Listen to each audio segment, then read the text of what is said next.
I've always had on my bucket list that I was going to be an author. History and Egyptology was a thing that you had considered in the past. It wasn't the first thing I wrote. Let's take a step back. I've always been fascinated with the Bible and Bible stories, especially some of the Old Testament.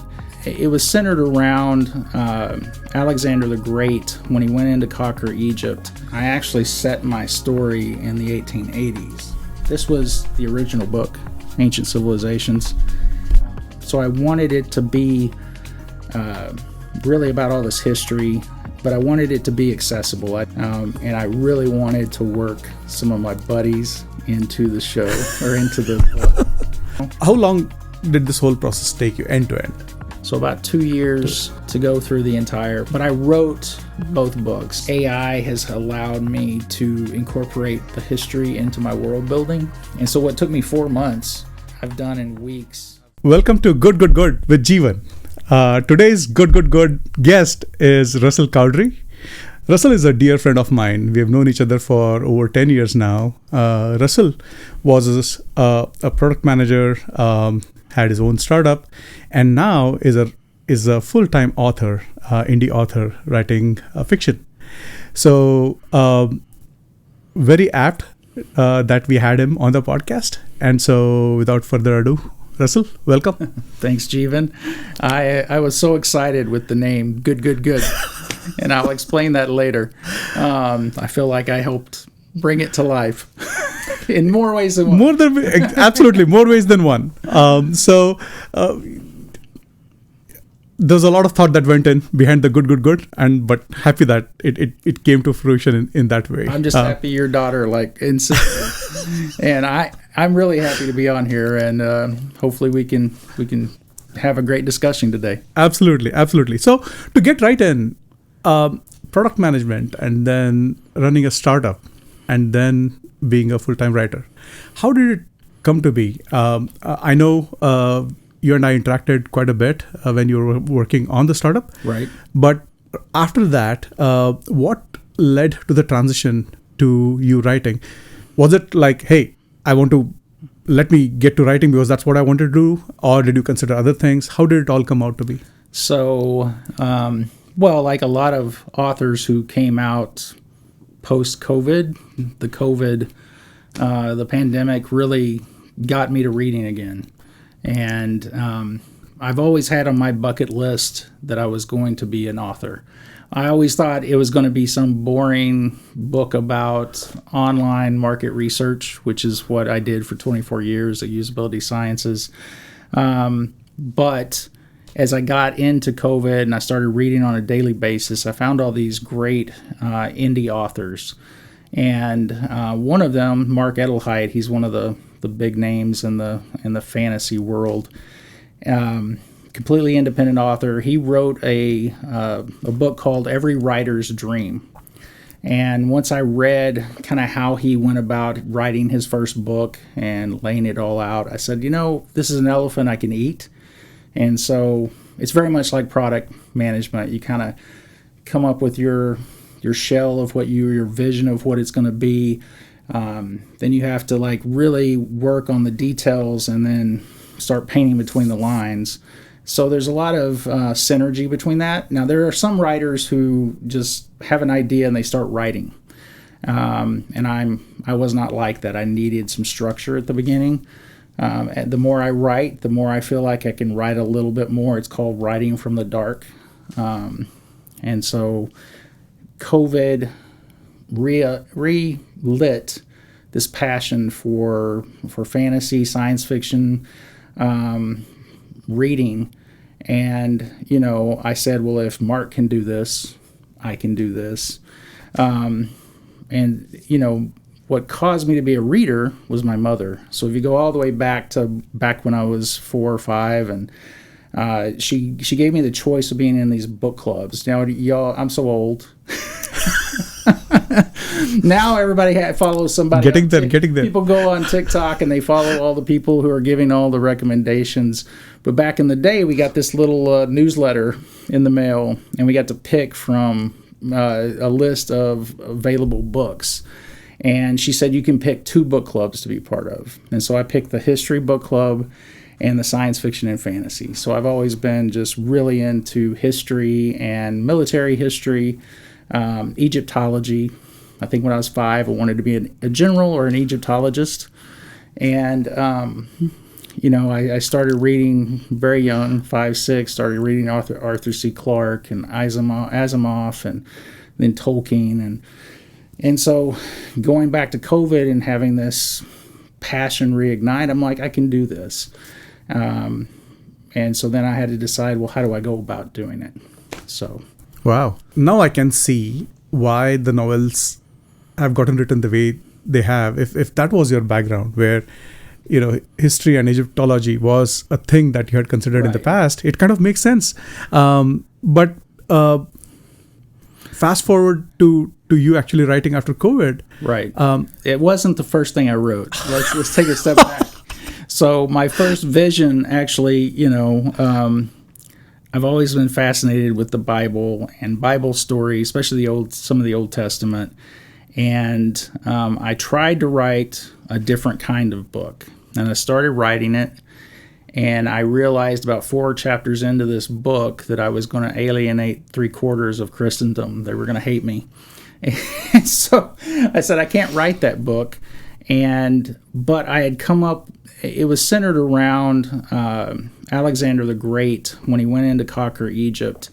In the Bible, in the book of Daniel, it talks about there was a prophecy that somebody would come from the Greeks and conquer the Assyrians or Babylonians. Can't remember exactly who was in charge. That's how big of a historian I am at the time. But he was going, and he was going along the Levant, and he was conquering all the cities. But because of this prophecy that he would come and he would save them from their oppressors, Jerusalem opened the doors to Alexander the Great. And so this has actually been written by, the secular writers, historians of the time. When Alexander the Great passed away, his body was going back to Macedonia. And Ptolemy, who was the king who was running Egypt at the time, he stole his body. And he took it into Egypt. And Antigenes was one of the generals, his own generals, Perdiccas' generals, who actually slayed him because they had lost. And they turned on their own leader because they didn't want to fight Ptolemy, who used to be their buddy, right? And so that whole thing of his loyal men turning on him because they felt like he had lost the favor of the gods became the impetus for what became Ancient Civilizations or Lamentations and Magic, which is the series that I ended up starting and writing. That's amazing. So that was the basis. And what were the next steps? I mean, it is one thing to you have the mythology or the pretext, the way it's been right. And set. so that was set in 236, 232 BC.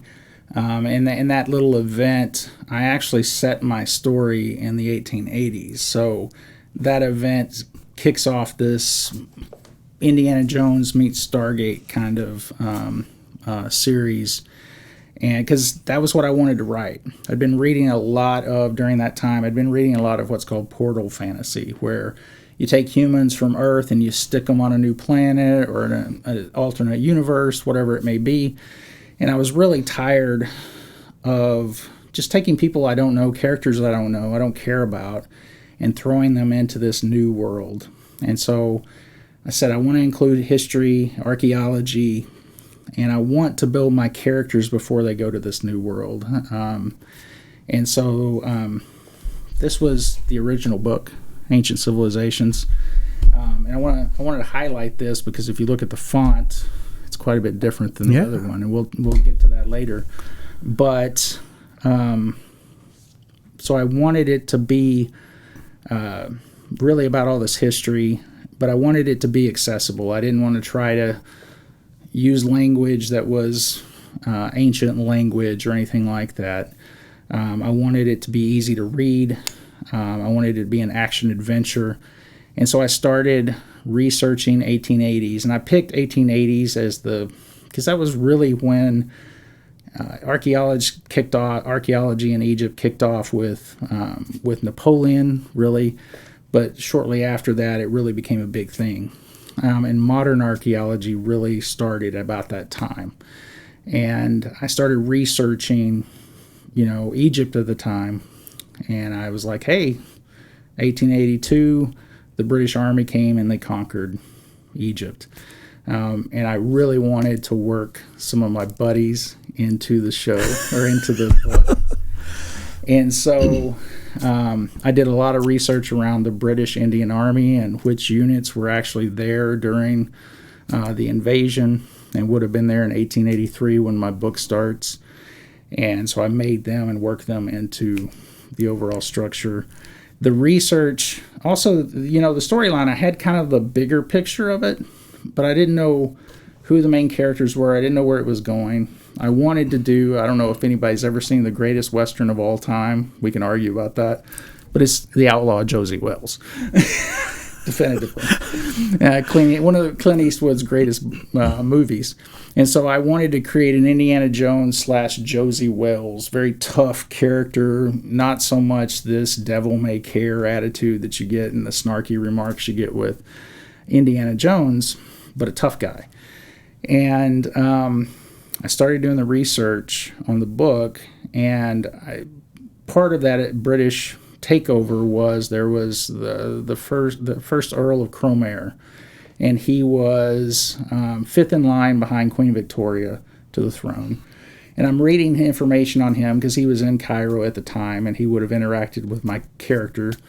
And it has this one sentence, and it said, when he was a young artillery officer stationed in Corfu, he had an illegitimate child named Louisa Sophia.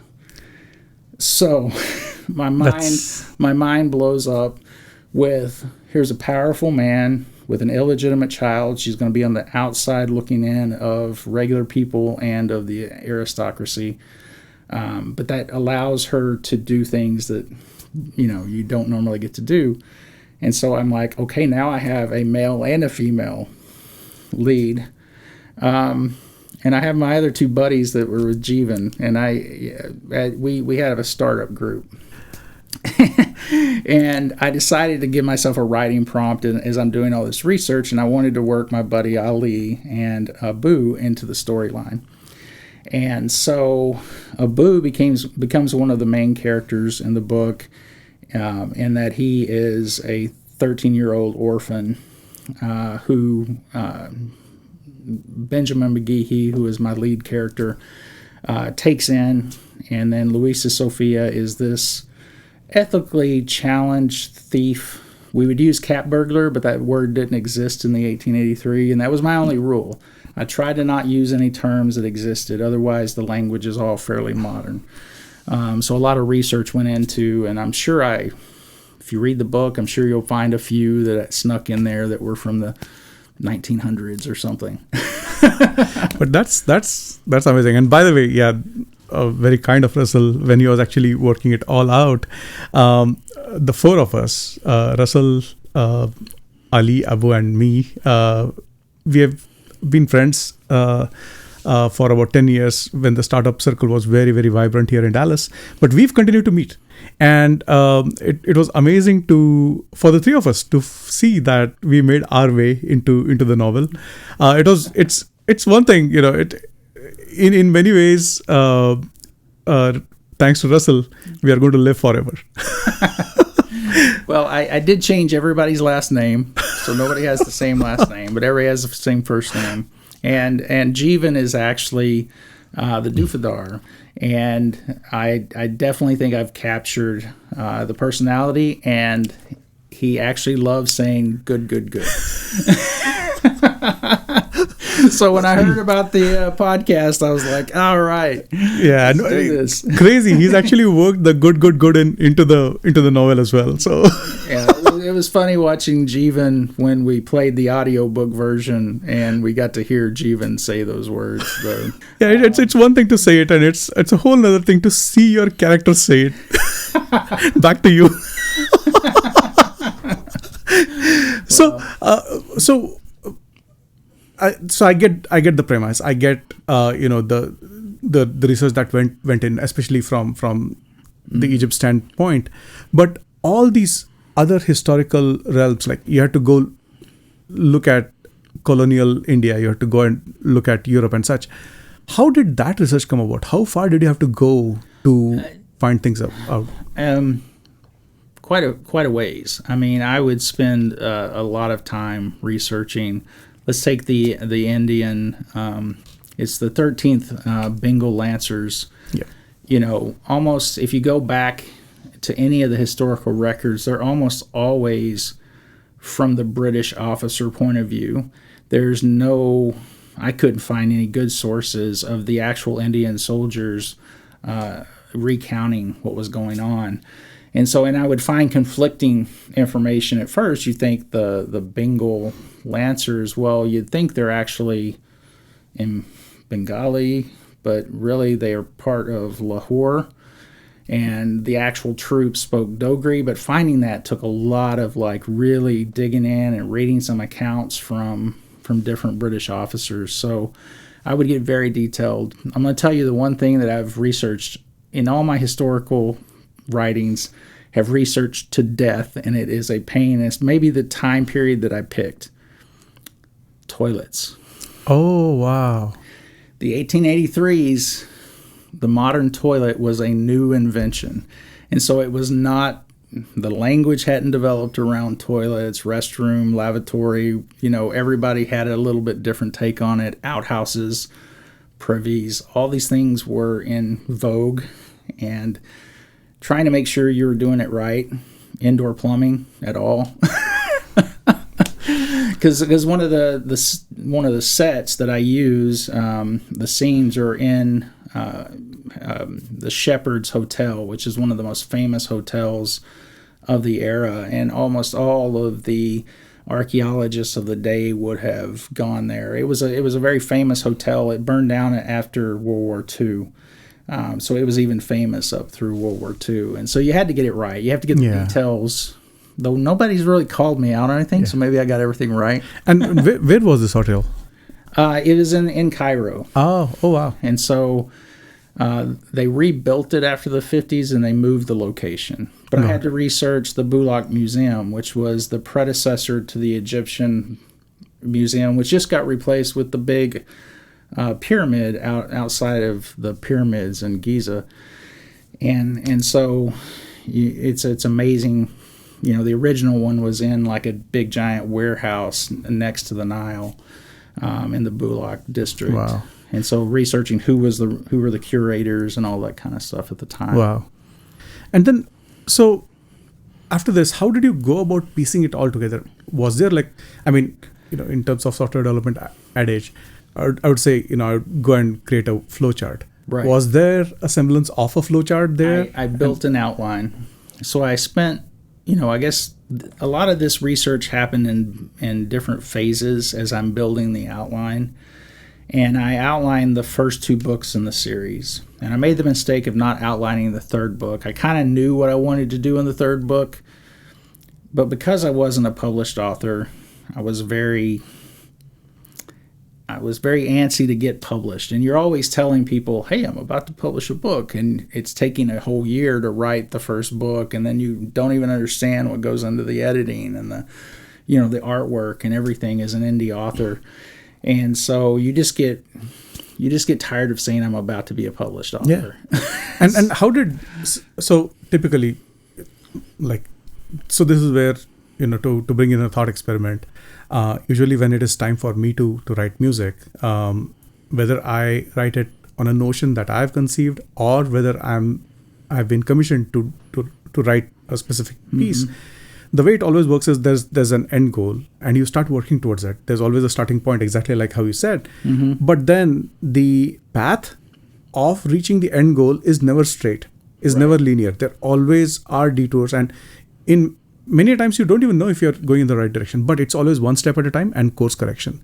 Right. The big problem is you halfway through, you think you're progressing fairly well, and then either you realize that there's a big problem and you got to go change it substantially, go back to the basics, or you get told that, but that creates a fair amount of chaos. and you get thrown off in a fairly big way.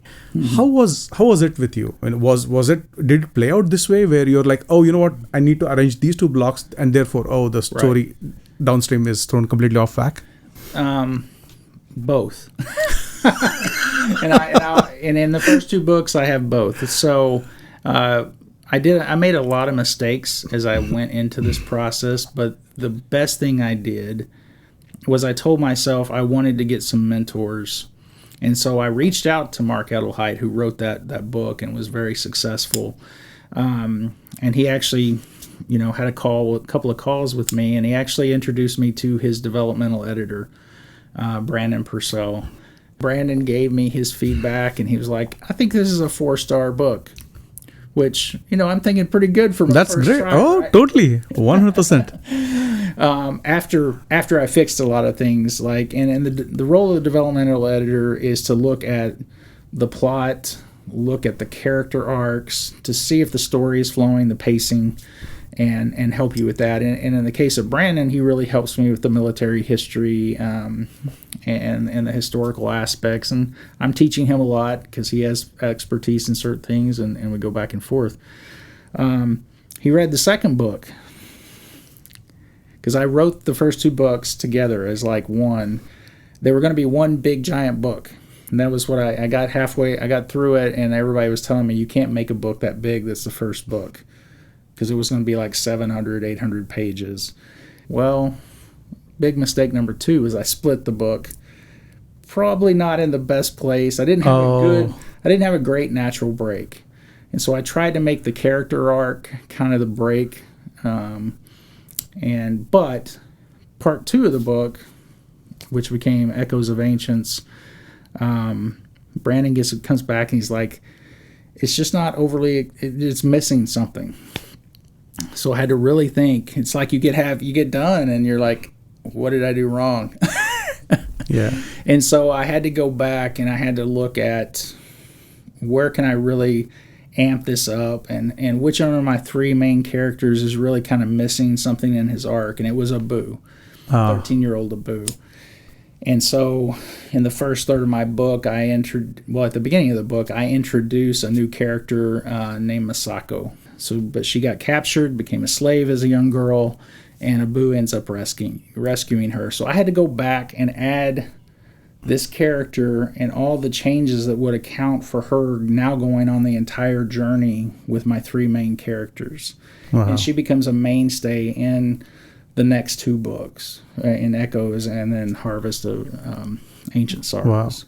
So in terms of getting feedback, was the feedback always like this, where, hey, I'm going to lead you to the problem, but I'm not going to state what the problem is? Or was it like, hey, I think that there's a problem here, and if it was stated that way, how did you reconcile the feedback that you got versus what your opinion was? Right. Both of my editors, he would give me maybe some bigger picture, but he also gave me very specific. Each chapter he would have notes, and he would have things wrong with this chapter, this scene, or things that didn't make sense. But in the bigger, he would give a bigger just, overall view of it, and he said it's just missing some excitement, something. And so I had to take all that feedback and come back and look myself in the mirror and say, what did I do wrong here? And how can I make this a more exciting book? And that's where Masako came about. And I guess we got to step back into the science fiction part of it. So Lamentations and Magic takes place in 2 worlds. It takes place on Earth, and then it takes place on a planet called Aru, which, if you go back to ancient Egypt mythology, that means the field of reeds, which would be Egyptian heaven. And that's kind of the premise. And that's what happened in my Perdiccas tie-in. It's kind of the prologue. Part of Perdiccas' armies goes to chase an Egyptian part of Ptolemy's armies, and they get shanghaied back to this planet. Did you construct that verb, shanghaied? Shanghaied. So Shanghai that was what they used to do. They used to go and they would steal the sailors to be part of the, I don't know who had created it. It was from China somewhere. But they would Shanghai sailors to be on another crew. That was what that meant. We know. Awesome. Were there any civilizations or dynasties or tribes that you thought you would include, but you decided to, or you ended up not including? I really let the timeline drive it. So I knew I wanted the very first group. They weren't taken. They were taken by accident, and it was an ancient Sumerian city called Mari. And I ended up choosing them. I wanted it to be a Sumerian civilization, but I picked Mari because in my research I found that they were a thriving community, and then at some point around 2600, the town just disappeared. And it's just, Wow. There's this whole gap in their history for like 200 or 300 years. And I thought, hey, they can come to my fantasy Aru. I don't know what wiped them out or why they left or relocated, but I really let the history. I would go 521 years ahead. I would find out what was happening at that time, and I would try to find a group that matched that Awesome. to bring back. I guess so. In that way, time travel, having the concept of time travel, really would have come to your rescue, I would think, as to hey. I didn't want time travel, but I wanted the elements of Elements time of it. travel. So my 1880s humans coming from Earth to essentially a medieval ancient type civilization, you have all the elements of time travel. And this was where Olin Thorenson, I go back to that, he did a masterful job. It's called Destiny's Crucible, and it's a great series of throwing a modern human into a late 1700s, like Napoleonic War type era. And there's lots of stuff like that. But so you have the elements, but I try not to claim time travel because we don't actually go back. I try to keep my time contiguous and everything happening. I actually track how long they're on Aru, and I try to sync it up. I've got different sized planets and rotations, and Amazing. I geeked out way too much. That is amazing. That's amazing. So Yeah. So, and then you two questions to ask you going back to what you said. The first one was revisiting that point where you said that you wrote a novel big enough where you had to actually break it into two. right. Why did you say that you probably chose the wrong place to break it into two parts? I just, when I first created that giant outline, I didn't really create a good breaking point. Whereas the end of book 2, I have a wonderful, perfect breaking point. Got it.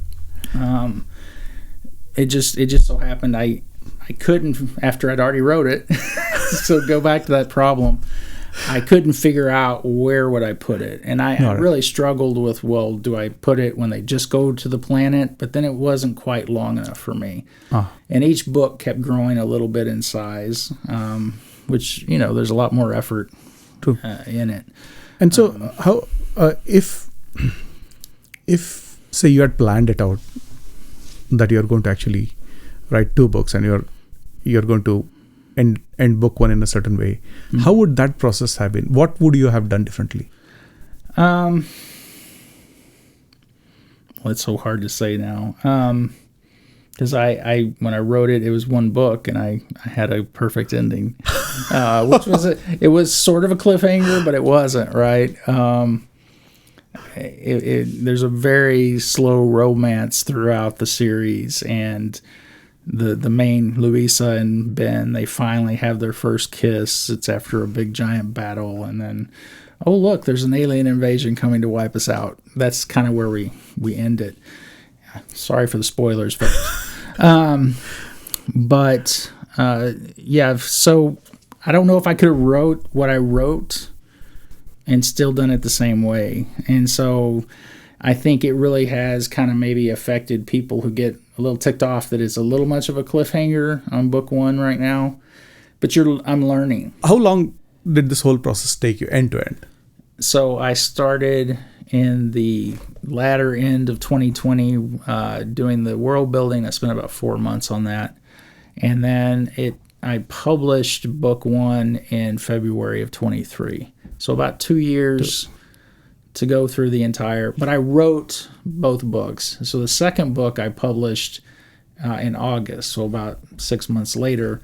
But then it was almost a year before I published my third novel, and I had to write something else. There was a new, there's a famous quote by Toni Morrison, which was a famous author, and she said, if there's a book you want to read and it hasn't been written, you have to write it. And so I had to stop down. One, I didn't have the full outline of book 3. I had to stop down and write another book, which is tied to everything. And part of my research, I fell in love with this one idea. So that's how long it took. And now, Yes. the third book is now out a year later after that. And now I'm starting to write in another genre. Awesome. So then, 2 questions to ask you. Essentially, one question, but to be asked in 2 different ways. One is today's day and age, especially since 2023 through now, age of LLMs is upon us. Right. How would this have impacted you when you first started? A. Right. B, in terms of your third book, has there been an impact? Have you utilized some of it? What have been the pros, cons? So AI has allowed me to incorporate the history into my world building. And so what took me 4 months of building out my planet and building out all the stuff and the timeline that was so complex, I've done in weeks more research with AI, and to the point where it's sometimes harder to document and get it in a format where I'm keeping my world events or the details of my world straight. But there's so much more detail that I can get with AI. True. And I'm using that now, and I've been super excited. My big takeaway, you might not be happy getting generative AI to generate an idea for you. You got to have your own idea, but once you have your idea, expanding on it and executing on it becomes a lot more easy. I mean, so like for the short film that I directed, I'd written the story 8 years ago, and then I kept changing it and had a bunch of friends, they came in, they opined and changed. I ran it by you as well, got your feedback and such. But once the story was in place, then it became a lot easy for me to go create a semblance of a screenplay. Even though I pretty much hammered out the screenplay myself, it became a lot easy. But what became easier was taking the screenplay and then creating a short document, a project plan out of it. Those things became a lot easy. Right. So that's where I think I was able to save a ton of time, more than that, a ton of energy that I could then use to actually spending time on planning the actual project out. So looks like that is exactly how it was. It's been with you as well. But so when you said that your research has probably become a lot more expansive than what it was, can you elaborate on how has it become more expensive? So if this was historical research, I would not be using AI because it makes things up. Totally. But in my new fantasy series called The Broken Flame, it's okay that because it takes historical references and then it'll make things up. In the first 2 weeks, I built out so much. And then as I've gone into the details, it's like, give me an alternate magic system. And then I'm like, I sort of like that, but let's make it based on quantum mechanics. And so it goes in and it morphs D&D type magic into the living tapestry and essentially like a multiverse, and you're twisting reality and collapsing reality and things like that. But you're trying to do it in a magic system that hopefully, when I finally get it figured out, will be easy to describe. Yeah. And so have you also been using Gen AI for critiquing what you have come up with? I haven't yet. Now I have used my new genre, Rearranged, this little romantic comedy with an Indian twist. It's amazing, by the way. It's amazing. Jeevan was my cultural advisor on that. I did put this short story into chat and I said, hey, give me my blurb, give me my marketing stuff. And so what's on the back here is the only part that's really, AI driven. I'm not opposed to doing it in my future of having it do some of the developmental editing. I'm not sure it's going to understand everything I'm trying to do, and you got to be careful where it can do that. I do use Grammarly quite a bit, but to me, even though Grammarly might use its AI to suggest changes to sentences, I reject as many as I accept. I just take mainly the grammar pieces, and a lot of that is because you don't want to lose your voice. What you just said, does that worry you even more? Because, I mean, the way things are progressing in AI realm, 6 months is like 6 years in software dev versus 60 years of regular evolution. Do you think, I mean, it's not a question of if, it's a question of when that AI is going to write end-to-end novels? Yeah, it's already doing it for the most part. Or some people are writing the shell or maybe that outline, and they're having AI write the actual fill in the lines. It is what I mean. It's progress. I mean, where the light turned on for me, and where I really go, okay, we can't stop the tsunami that is AI. We've got to embrace it. Even though I consult in the cybersecurity world, and I know all the bad things that are going to come from it, and being from the software world, I think somebody's going to sneak into one of these libraries, a hole in software, and it's just going to propagate 10 times faster because it gets out there. And those are the negatives. But the positives are, and where I see filmmaking, all of the things moving to, is that those of us who create, whether it's a screenplay or create a book, so long as we come up with an original story that the AI can't really do, they can't have that, no matter how much they get good at it, they're not going to come up with the same idea as I can.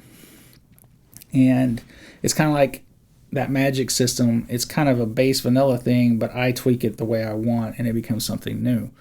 And where I see this eventually going is I write my book, and that book may be the outline. It may be, me giving direction, but I'm going to push a button. My book's going to be published in every language on earth. There's going to be a movie auto-generated of my book, and that's okay. I mean, I'm trying to tell my stories. Now, when anybody can do that, the noise level is going to be through the roof. True. The way I was looking at AI earlier was, maybe this was super oversimplified, and I now know it's oversimplified. Folks may have had the same dilemma when artificial flowers, plastic flowers, first came to the market, as to why would we even need florists, because we are now going to have flowers that look fresh and beautiful, and they're going to live forever. They didn't know about the dust. So the same adage kind of applies to AI, I feel. We know what we know, but there are scenarios that we don't know, that we have not encountered yet. Those are going to get new possibilities for sure. Also, another thing is how you're reacting to it. Like, you're spot on. There's a service, there are a bunch of services, but there's one called suno.ai, which you go prompt to music is what it is, and it creates absolutely fantastic music that's not just well composed, but very well processed and commercially ready. It's that good. It can take my voice, and it can take a copy of your voice and make whatever I speak sound like you, because it's not just replacing the sound, it's actually reading and intelligently trying to understand the nuances. There's all of that. But what has that made? How have I reacted to it as a musician? I'm now kind of beginning to think, hey, let me do something that the AI is not capable of doing. Now that's the human element that has crept in, which I had never expected. That is that scenario. So is something like this happening to you as well as a writer? I can't worry about AI running things. I have an imagination. I have seen where AI helps me amplify my imagination, but it certainly hasn't replaced my imagination. Yeah. It knows things that I don't know. Like, if you've read any kind of fantasy novel, there's usually like a common language, imperial language or common. So they get around translation issues in the books. And so I was like, okay, well, I want to create one of these for myself, right? And you think about Klingon, right? Yeah. Klingon's the most famous, created. Did you know they created Vulcan? The same people who created Klingon created Vulcan, but nobody speaks Vulcan, right? Yeah. It's just not as cool. But I went out and I did some Google research on the different structures of modern languages. And I said, hey, chat, let's go create a language called Babel, that could be the precursor to all modern languages on Earth. And so this thing was we had a little discussion about tonal versus non-tonal versus the different types of languages, so like Mandarin versus and Vietnamese versus some of the other ones. And we're like, okay, well, we're going to go tonal because it's evolution will get rid of tonal versus not. And now I have Babel, and I can say, hey, give me this translation in Babel, and it'll give me the language. This is so cool. Yeah. And so we as humans, as we start to take our imagination and use the knowledge that AI has to ask questions that no one's thinking about, that's the power. So how do you see the overall industry changing because of all these things? Well, there are a lot of people making money off of throwing AI books out there, especially if you've already got established audiences. A lot of those people are taking advantage of it, or they were already taking advantage of their audience by using ghostwriters and people like that. So there's some authors I follow that are putting out a book a month or book every 3 weeks. And sometimes it'll give credit to the co-writer, and I'm just like, that's crazy. Yeah. How is that possible? But people are doing it. And there's just going to be more and more of that. But people will find, you hope, if AI helps them find what they want. I've had Ken Follett readers who does a lot of historical fiction and thrillers, World War II thrillers and things like that. They say my books are a lot like his. If you read Ken Follett, because the historical tiebacks, you'll love my stuff. Well, if AI can figure out that connection and bring, people to me that like Ken Follett and historical fiction and science fiction, and they're okay finding that, and then I'll be okay. Got it. Just want to kind of ricochet a little bit and digress. So there is romance in ancient civilizations, and I know in Rearranged that's pretty much the whole thing. The is whole a thing. Romantic comedy, yeah. Is the thought process different when it comes to writing romance versus writing mythology versus fiction, science fiction? It not necessarily. I think I have been, since I'm writing fantasy and I'm writing some short rom-coms now, I'm more free. I don't have to worry about the technical details that go into it as much, or if I'm doing contemporary, I can quickly check that. And my new one that I'm working on, I talk about DFW Airport. I've been there. And I can check, Concourse E is where the little flights go to the small towns. So it's much quicker. I feel less impeded, like having to check if, like the catbird seat, I don't know if it's a term. I thought everybody knew this term, but it means if I'm sitting here, I'm in the primo seat. I'm looking out over the world in the best seat. But that actually was a term that was created in like the 1940s or 50s in another novel. And I had put it in my book. And somebody called me out on it in an early reader. And I was like, dang. So there's so many words that I've gone and looked up the history of that word to make sure it fell within the timeline. Wow. And that starts restricting your vocabulary to some extent. Whereas my fantasy, there's some kind of rules that fantasy has. You don't try to use modern terms. But at the same time, I feel free to just kind of write what is coming out of my mouth or my head and straight onto the keyboard.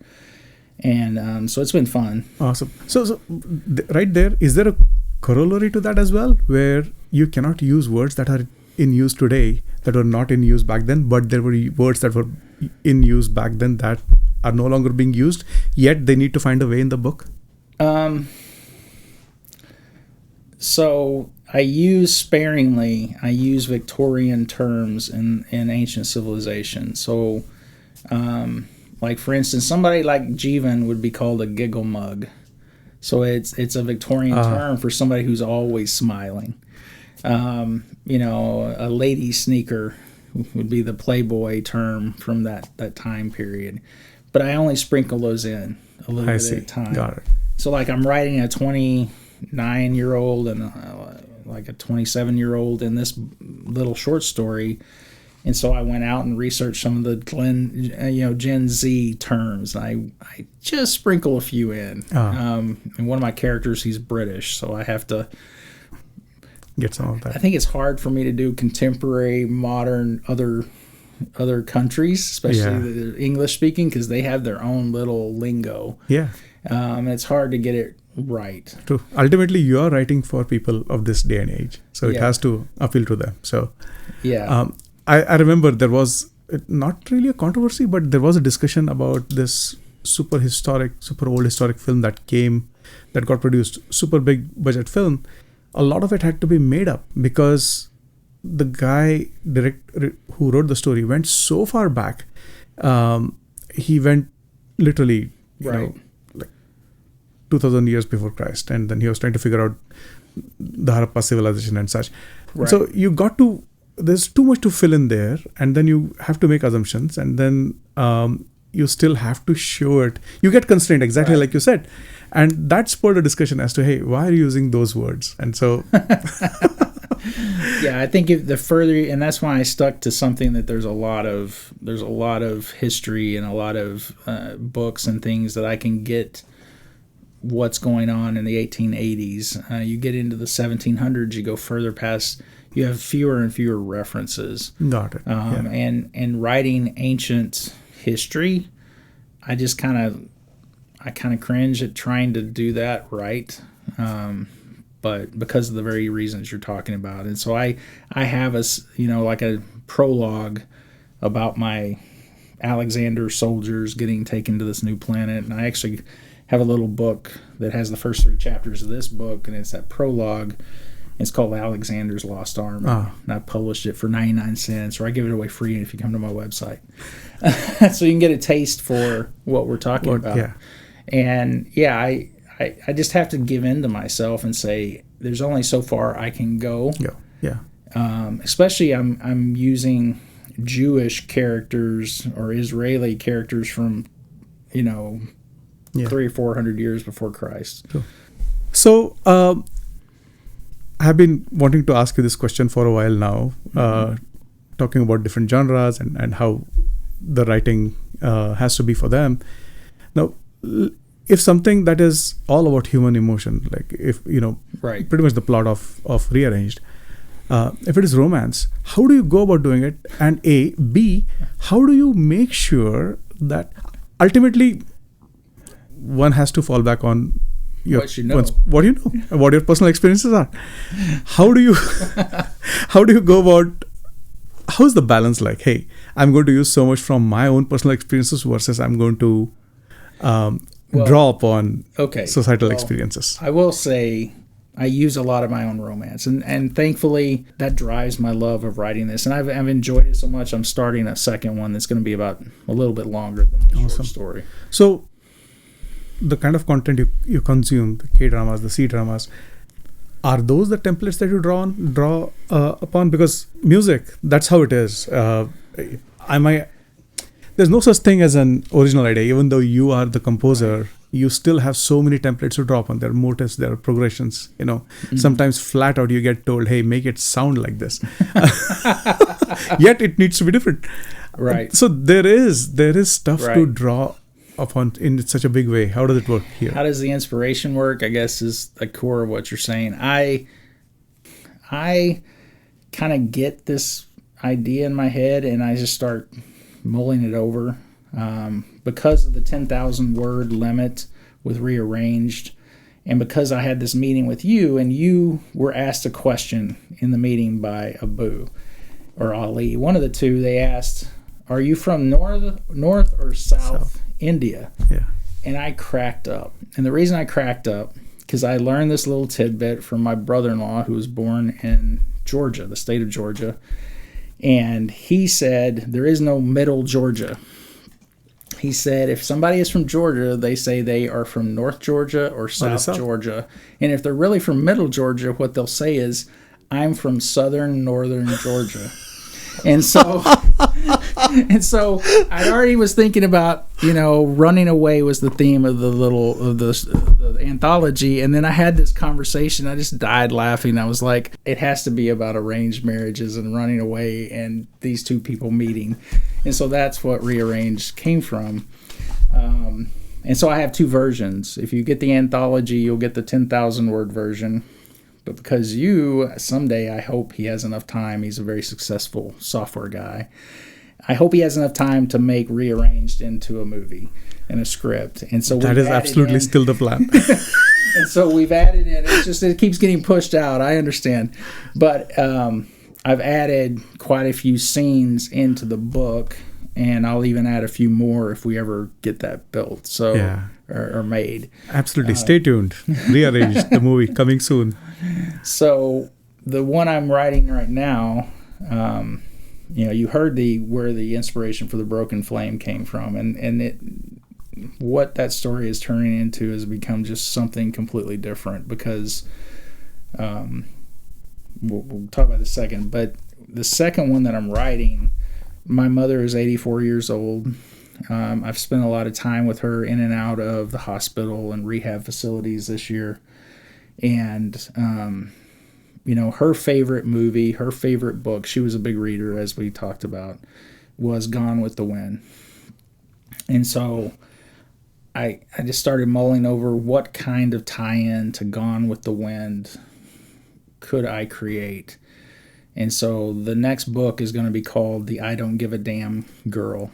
Oh, wow. And it's about a girl named Rhett whose mother was obsessed with it. And she's originally from South Texas. I'm married to a girl from South Texas. So I can draw on, again, some of the things that I'm stealing, some of our romance, but not a lot. And so, and then I wanted it to have an international take. So they end up traveling, and it's going to be funny.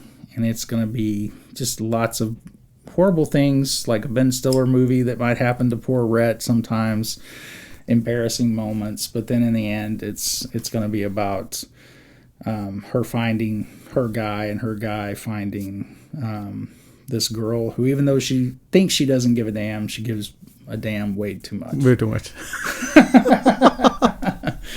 Yeah, that is awesome. And I haven't outlined that, and I'm slowly doing that. I just have the beginning and I have the end, and I know the little pieces that I want to put in it. And so that's been an adventure. Like I said, it'll probably be 100 pages. Maybe it might grow into more of a novel, but I hope it stays small. Because after I wrote this, I found on Amazon there is a whole category in their book section called the 1 hour romance read, the 90-minute romance read, and the 2 hour romance read. So I'm trying to stay in that 2 hour romance read for the next book. Man, oh man. So bite-sized novels. I had no idea. And I'm not marketing this. I'm not doing anything. I'm also, for the first time, I'm not doing just Amazon. I am having a lady this is her first time. She's Indian and Indian American, and she lives in St. Louis. She's doing her first audiobook, which will be the Rearranged. Wow, that's awesome. So it's been a fun experience growing with her and seeing how to produce on my own, on my team. Yeah, one thing I'm absolutely sure it's probably already happening, but with AI being used even more, 4 or 5 versions of the same novel or the same work might come out, depending upon how much of a patience I have in terms of trying to consume it. I have 10 minutes. Hey, here is a absolute super short 3-paragraph I never summary. thought about that. And then you have somebody has 10 minutes or a Right. 30-minute commute. Here is a version for you, and then versus.